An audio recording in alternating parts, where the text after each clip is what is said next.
السلام علیکم ورحمۃ اللہ وبرکاتہ. ناظرین، استقبال ہے فکر و خبر اسٹوڈیو میں. میں رضوان احمد ندوی ملکی اور عالمی اہم اور خاص خبروں کے ساتھ. تو ناظرین، آج خبر نامے میں بات کریں گے اسماعیل ہنیہ کی شہادت کے بعد حماس کے نئے سربراہ بننے والے یحییٰ سنوار کے بارے میں. آخر وہ کون ہیں، ان کی کیا تاریخ رہی ہے. اس کے ساتھ ہی بنگلہ دیش میں عبوری حکومت کی تشکیل کو لے کر کیا نئے اپڈیٹ سامنے آئے ہیں وہ آپ کے سامنے رکھیں گے.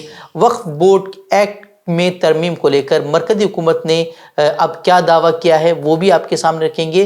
اس کے ساتھ ہی برطانیہ میں جس طریقے سے مسلم مخالف تشدد جو ہے وہ بڑھتا جا رہا ہے اس پر بھی بات کریں گے. تو ناظرین، بڑھتے ہیں خبروں کی تفصیلات کی طرف. اسماعیل ہنیہ کی شہادت کے بعد یحییٰ سنوار کو اپنے سیاسی بیورو کا نیا سربراہ منتخب کرنے کا حماس نے اعلان کیا ہے.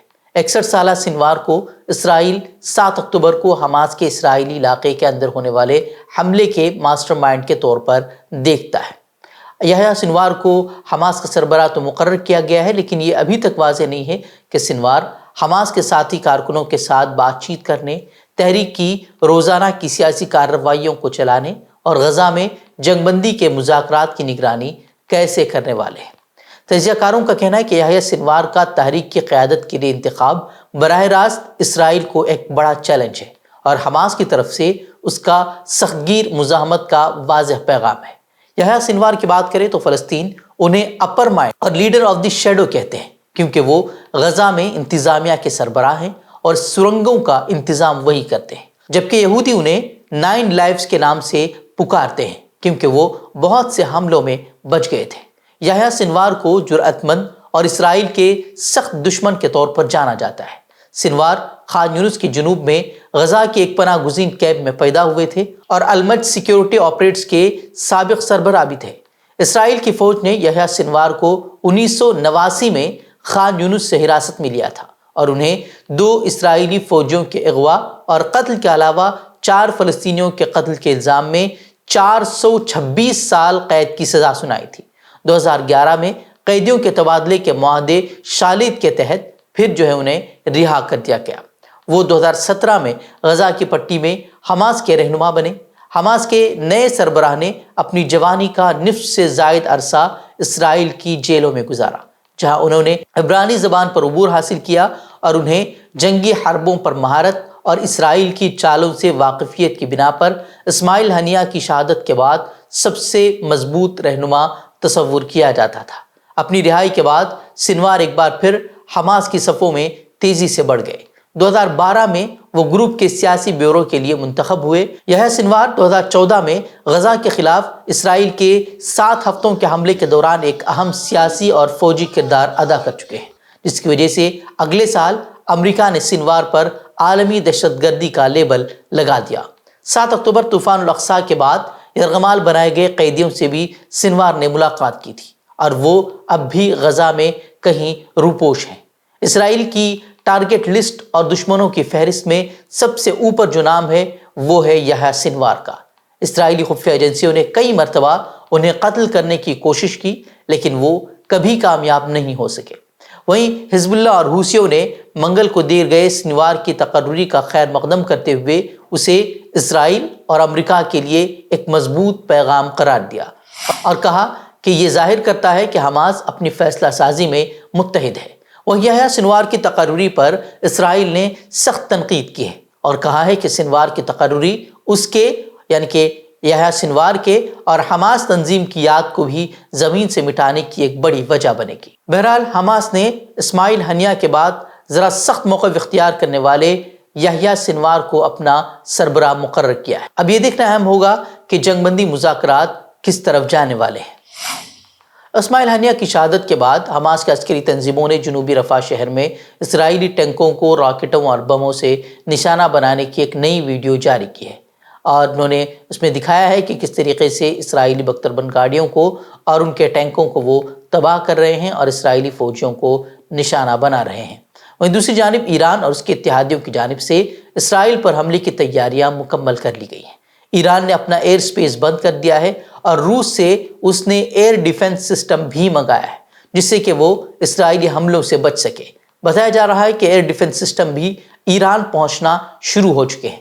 ایک بڑی بات اس وقت جو ایران نے کہی ہے کہ وہ یہ ہے کہ انہوں نے کہا ہے کہ اس حملے کے تعلق سے نہ ہی امریکہ کو اور نہ ہی اسرائیل کو پہلے سے کچھ پتہ چلے گا، بلکہ یہ حملہ بالکل اچانک کیا جائے گا۔ امریکہ کا ماننا ہے کہ کچھ ہی گھنٹوں میں ایران اسرائیل پر حملہ کر سکتا ہے۔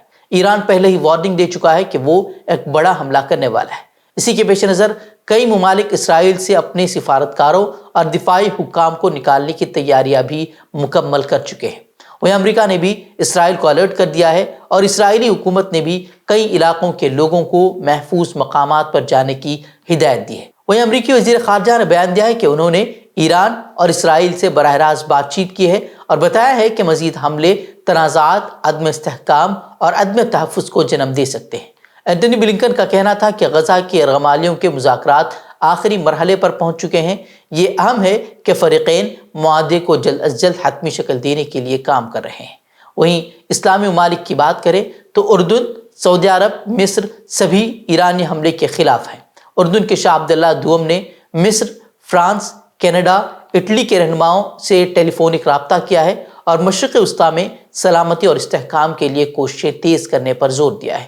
وہیں خبریں ہیں کہ جو بائیڈن بھی ایرانی حملے کے خلاف میدان میں ہیں۔ انہوں نے مصری ہم منصب سیسی اور قطر کے امیر سے بھی اس سلسلے میں بات چیت کی ہے۔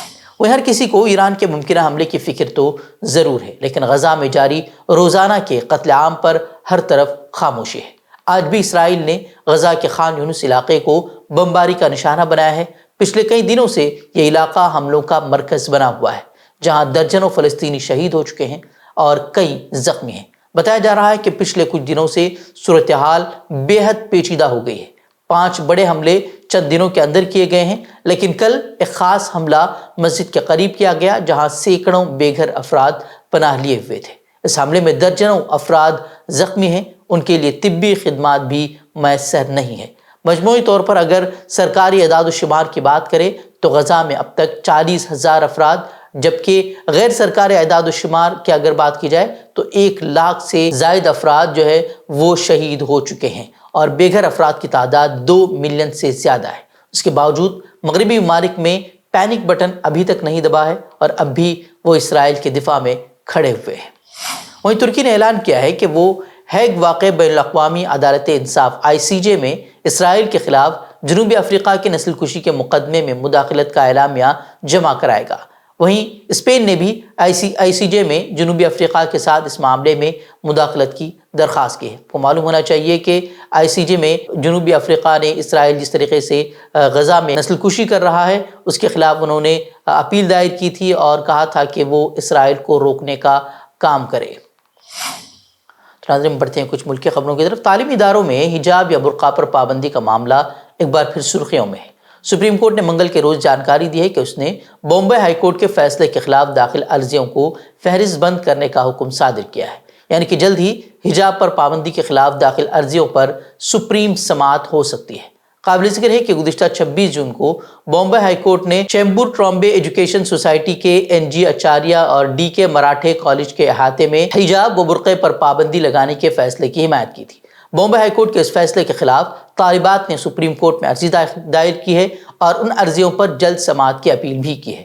آپ کو معلوم ہونا چاہیے کہ کرناٹک کے تعلیمی اداروں میں حجاب سے متعلق جب سپریم کورٹ کی 2 رکنی بینچ کو فیصلہ سنانا تھا تو جسٹس ہیمنت گپتا، جو کہ اب سبکدوش ہو چکے ہیں، انہوں نے کرناٹک ہائی کورٹ کے اس فیصلے کو چیلنج کرنے والے اپیلوں کو خارج کر دیا تھا اور پابندی ہٹانے سے انکار کیا تھا۔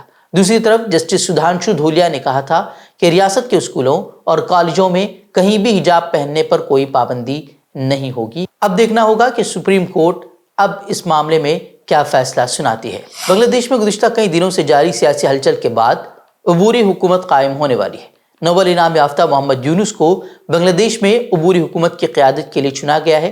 یہ فیصلہ ملک کے صدر محمد شہاب الدین کی زیر صدارت بنگا بھون میں ایک میٹنگ کے دوران لیا گیا۔ دراصل احتجاجی طلباء نے محمد یونس کو عبوری حکومت کا سربراہ بنانے کا مطالبہ کیا تھا اور کہا تھا کہ بصورت دیگر وہ فوج کی جانب سے تشکیل دی جانے والی عبوری حکومت کو تسلیم نہیں کریں گے۔ غربت کے خلاف جنگ میں کام کرنے پر غریبوں کا بینکر کہلائے جانے والے محمد یونس عبوری حکومت کے چیف ایڈوائزر کے طور پر احتجاج کرنے والے طلباء کی پہلی پسند تھے۔ محمد یونس بنگلہ دیش کی سابق وزیر اعظم شیخ حسینہ کے سخت مخالفین میں سے ہیں۔ وہیں بنگلہ دیش میں تشدد کے بعد اپنا ملک چھوڑ کر ہندوستان میں ٹھہری سابق وزیر اعظم شیخ حسینہ آئندہ 48 گھنٹوں میں یورپ جا سکتی ہیں۔ تاہم وہ یورپ کے کس ملک میں جائیں گی، اس بارے میں اب تک کوئی صحیح معلومات سامنے نہیں آئی ہیں۔ اس سے قبل ان کے لندن جانے کی باتیں ہو رہی تھی، لیکن برطانیہ نے انہیں اپنے ملک آنے کی اجازت نہیں دی ہے۔ دراصل امریکہ نے بھی ان کا ویزا منسوخ کر دیا ہے۔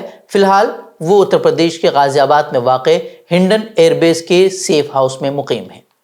مرکزی حکومت نے سال 2025 کی حج پالیسی جاری کر دی ہے۔ اس کے مطابق حج کمیٹی کا کوٹا اب کم کر کے 70% کر دیا گیا ہے۔ نئی پالیسی کے مطابق ہندوستان کے لیے مختص عازمین حج کے کل کوٹے کا 70% حصہ حج کمیٹی آف انڈیا سنبھالے گی۔ اس کے ساتھ ہی باقی 30% کوٹا پرائیویٹ حج گروپ آرگنائزر کو دیا جائے گا۔ آپ کو بتا دیں کہ گزشتہ سال حج پالیسی میں یہ کوٹا 80-20 کے تناسب سے تھا۔ نئی پالیسی کے تحت سعودی عرب میں حج کے دوران عازمین کی مدد کے لیے بھیجے جانے والے خادم الحجاج کے عہدے کا نام اب بدل دیا گیا ہے۔ حج ملازمین کو اب اسٹیٹ حج انسپیکٹر کے نام سے جانا جائے گا۔ پیرس اولمپک 2024 میں منگل کو بھارتی خاتون ریسلر ونیش پھوگاٹ کا جارحانہ انداز دیکھنے کو ملا۔ وہ خواتین کے 50 kilogram freestyle wrestling event کے فائنل میں پہنچ گئی ہیں۔ ونیش نے سیمی فائنل میں کیوبا کی ریسلرز کو شکست دے کر فائنل میں جگہ بنائی ہے۔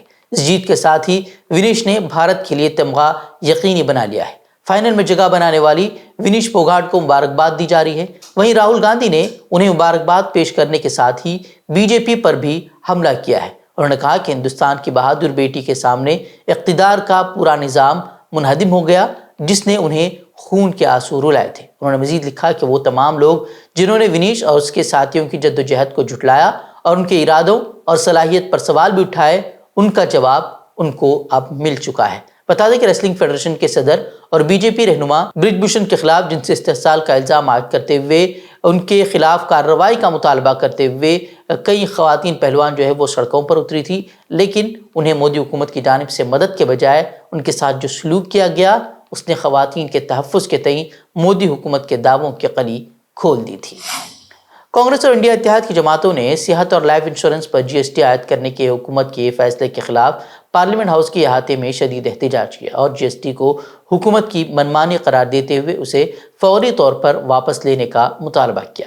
انڈیا اتحاد کے لیڈران سیشن کے آغاز سے عین قبل پارلیمنٹ ہاؤس کے گیٹ پر جمع ہوئے اور بیمہ پر GST لگانے کی مخالفت کرتے ہوئے نعرے بازی کرنے لگے۔ ان کا مطالبہ تھا کہ یہ GST فوراً واپس لی جائے۔ احتجاج میں راہل گاندھی، شرد پوار، سنجے راؤت، میسا بھارتی، رام گوپال یادو اور اتحاد میں شامل دیگر لیڈران نے شرکت کی تھی۔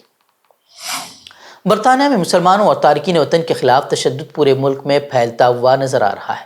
وزیر اعظم کیئر سٹارمر نے اس بیچ ایک ہنگامی میٹنگ میں انتظامیہ کو مؤثر کارروائی کی ہدایت جاری کرتے ہوئے اعلان کیا ہے کہ تشدد برپا کرنے والوں کے خلاف انتہائی سخت کارروائی کی جائے گی۔ انہوں نے سفید فام شدت پسندوں کی حرکتوں کی مذمت کرتے ہوئے آگاہ کیا کہ یہ مظاہرے نہیں ہیں بلکہ تشدد کی وارداتیں ہیں جنہیں برداشت نہیں کیا جائے گا۔ بتا دیں کہ پیر کی رات تشدد بیلفاسٹ، ڈارلنگٹن اور پلائموتھ جیسے نئے علاقوں میں بھی پھیل چکا ہے۔ پولیس نے حالیہ پرتشدد واقعات کی ذمہ داری اسلام مخالف تنظیم انگلش ڈیفنس لیگ کے حامیوں اور اس سے وابستہ دیگر تنظیموں پر عائد کی ہے۔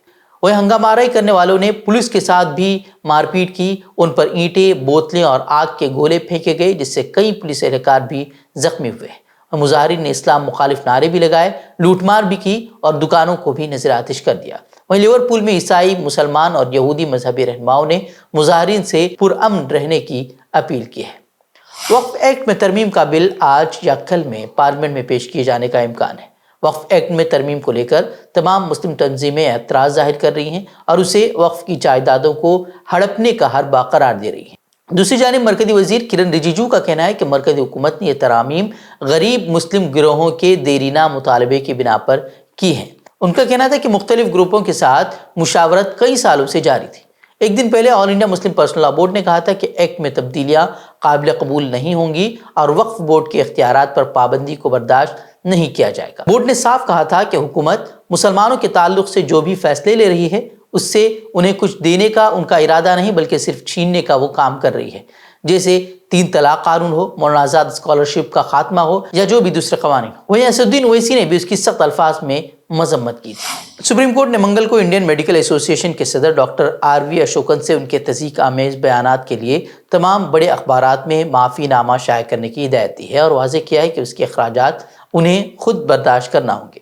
ایک میڈیا تنظیم کو انٹرویو دیتے ہوئے ڈاکٹر اشوکن نے پتنجلی کے گمراہ کن اشتہارات کی اس میں ایلوپیتھی پریکٹیشنز کے خلاف سپریم کورٹ کے مشاہدات کو افسوسناک قرار دیا تھا۔ ان کا کہنا تھا کہ یہ تبصرے انتہائی مبہم اور غیر معیاری تھے، جس سے ڈاکٹروں کا حوصلہ ٹوٹ گیا۔ پتنجلی نے اس طریقے کا انٹرویو دینے پر IMA صدر کے خلاف توہین کی درخواست دائر کی تھی۔ تو ناظرین خبریں مزید خبروں کے لیے آپ ہمارے ویب سائٹ www.fikrkhabar.com کی طرف رخ کر سکتے ہیں۔ ویڈیوز کے لیے ہمارے YouTube چینل کو سبسکرائب کریں۔ تو ناظرین اجازت دیں، السلام علیکم ورحمۃ اللہ وبرکاتہ۔